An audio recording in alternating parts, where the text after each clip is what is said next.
Schools, college, hostels, hotels మొత్తం మీద బయట ఫుడ్ తినాలంటే భయపడాల్సిందేనా? స్కూల్స్కి వెళ్ళే పిల్లలు, హాస్టల్లో ఉండే పిల్లలు కనీసం సరైన ఫుడ్ కూడా తీసుకోలేరా? చదువుతో పాటు ఆరోగ్యం, ఆహారం ముఖ్యం కాదా? ఎందుకు పిల్లల జీవితాలతో ఆడుకుంటున్నారు? ఈ ఘటనలు ఎన్నో వార్తలున్నాయి.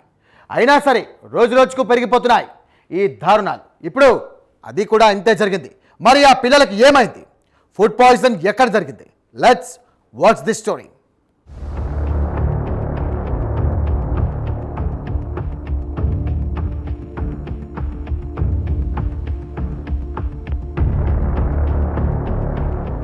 వనపర్తి జిల్లా కొత్తపేట బీసీ గర్ల్స్ హాస్టల్లో ఫుడ్ పాయిజన్ జరిగింది. ఏకంగా 25 మందికి పైగా విద్యార్థినులు అస్వస్థకు గురయ్యారు. అయితే వీరంతా రాత్రి ఆహారంలో పప్పు, అన్నం, పెరుగు తిన్నారు. అంతే, అందరికీ వాంతులు, కడుపు నొప్పి వచ్చింది.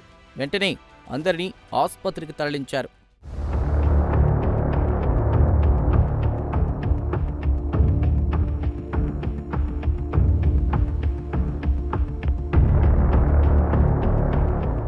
ఇక్కడ మాత్రమే కాదు, ఇటు అనకాపల్లి జిల్లా మాడుగుల బీసీ హాస్టల్లో కూడా ఫుడ్ పాయిజన్ జరిగింది. ఉదయం హాస్టల్లో 7 విద్యార్థులు కిచిడి తిన్నారు. ఆ తర్వాత స్కూల్కి వెళ్లి అసెంబ్లీ సెషన్కు హాజరైనప్పుడు 7 కళ్ళు తిరిగి పడిపోయారు. అప్రమత్తమైన ఉపాధ్యాయులు వారిని వెంటనే ఆసుపత్రికి తరలించారు. వారు తిన్న ఆహారం వల్లనే ఈ ఘటనలు చోటు చేసుకున్నాయి.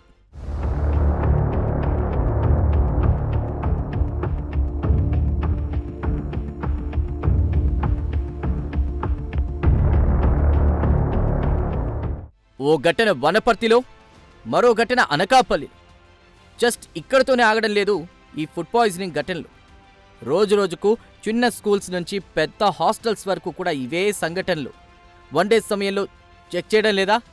పిల్లల ప్రాణాల అవసరం లేదా?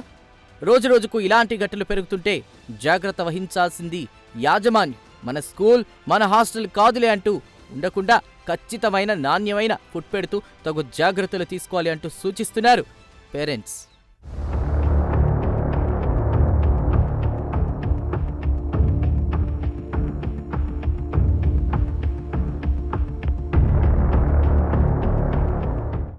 పిల్లలు తినే అన్నమే పాయిజన్ గా మారుతుంది. కనీసం చూసుకోవాల్సిన బాధ్యత లేదా?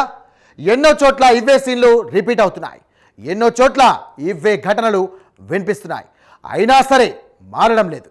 ఎదిగే పిల్లలకు మంచి ఫుడ్ను అందించండి, అంతేకాని వారి ఆరోగ్యాన్ని కుంగదీసే దారుణమైన పదార్థాలను విషం మాదిరి ఇవ్వకండి.